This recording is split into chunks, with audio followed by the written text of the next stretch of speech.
मैंने एकदम बेसिक से एकदम सिंपल भाषा में समझाया है और इसे हर कोई समझ सकता है। ठीक है, तो अगर आप लोग इसे सच में समझना चाहते हैं, अच्छे से समझना चाहते हैं, तो आपको ये वीडियो पूरा देखना होगा। तो आप लोग वीडियो को पूरा जरूर देखिएगा। चलिए वीडियो शुरू करते हैं। तो सबसे पहले हम ये जान लेते हैं कि गोले के पृष्ठीय क्षेत्रफल और आयतन का सूत्र क्या होता है। ठीक है, तभी तो हम लोग सवाल को लगा पाएंगे। तो यहाँ पे देखिए गोला को इंग्लिश में कहते हैं स्फीयर। ठीक है, तो यहाँ पे हम लोग सूत्र जानने से पहले हम ये जान लेते हैं कि आखिर गोला होता क्या है। ठीक है, तो आप लोग गोली जानते होंगे, गोली क्या होता है, यानी कि उसको कंचा भी कहते हैं। तो गोली शब्द से समझिए कि गोली शब्द से गोला बना है। तो जो भी आकृति एक गोली जैसा दिखाई देता है उसको हम लोग गोला कहते हैं। ठीक है, एक बार फिर से सुन लीजिए, जो भी आकृति हमें अगर गोली की तरह दिखाई देगा तो उसको हम लोग गोला कहते हैं। एग्जाम्पल के लिए यहाँ पे आप लोग देख सकते हैं, ये गोली की तरह है।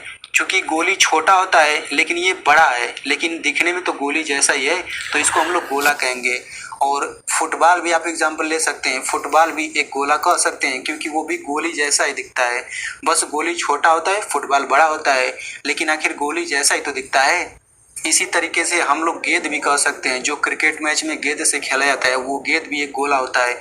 तो इसी तरह से गोला का एग्जाम्पल आप लोग देख सकते हैं रियल लाइफ में।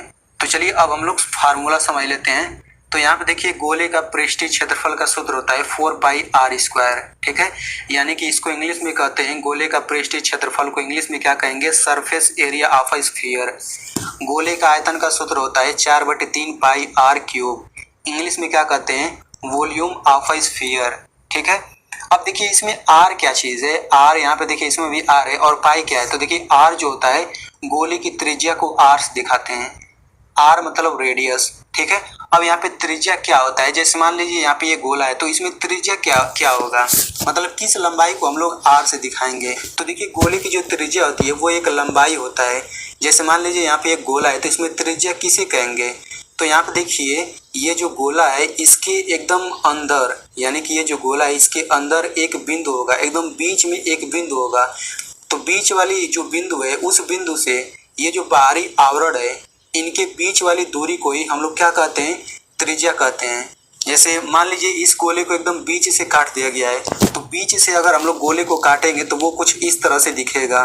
तो यहाँ देखिए ये जो होगा यही तो एकदम बीचों बीच बिंदु होगा। तो इसी बीचों बीच बिंदु से ये जो बाहरी आवरण है, ये आवरण, इनके बीच की दूरी को ही हम लोग त्रिज्या कहते हैं, यानी कि अब इनके बीच की दूरी को हम लोग आर से दिखाते हैं। तो आई होप आपको समझ आ गया होगा। अब देखिए पाई क्या होता है, तो पाई एक संख्या होता है, पाई बराबर 22/7 होता है। यानी कि जब भी हम लोग सवाल को हल करेंगे तो पाई की जगह 22/7 रखेंगे, और पाई का मान 3.14 भी होता है। तो हम लोग सवाल हल करते समय पाई का मान ये भी रख सकते हैं और ये भी रख सकते हैं, दोनों ही स्थिति में आपका आंसर सही होगा।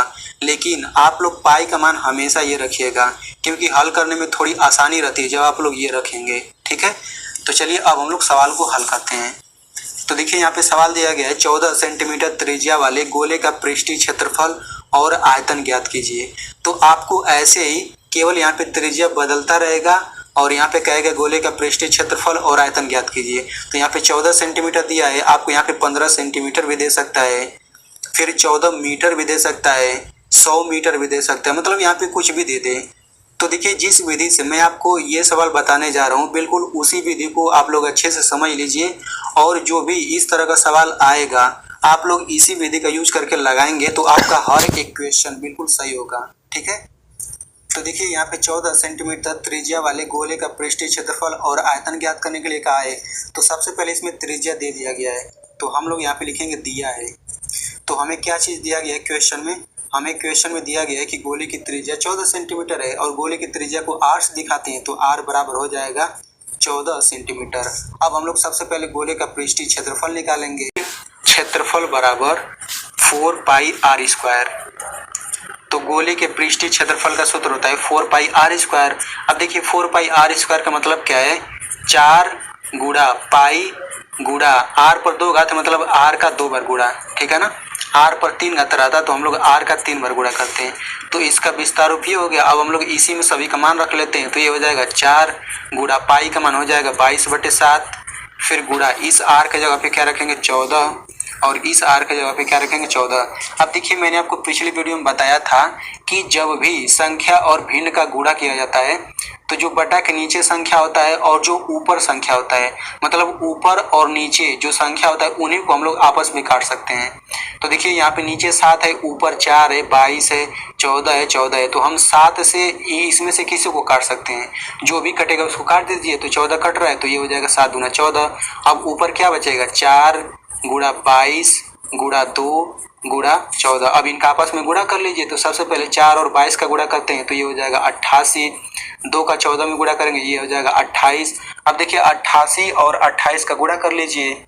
तो इन दोनों का गुणा करेंगे तो ये आपका आ जाएगा 24 64। ठीक है। अब देखिए इतना आ गया तो यही आंसर नहीं होगा, क्योंकि आप लोग क्या निकाल रहे हैं, आप लोग क्षेत्रफल निकाल रहे हैं।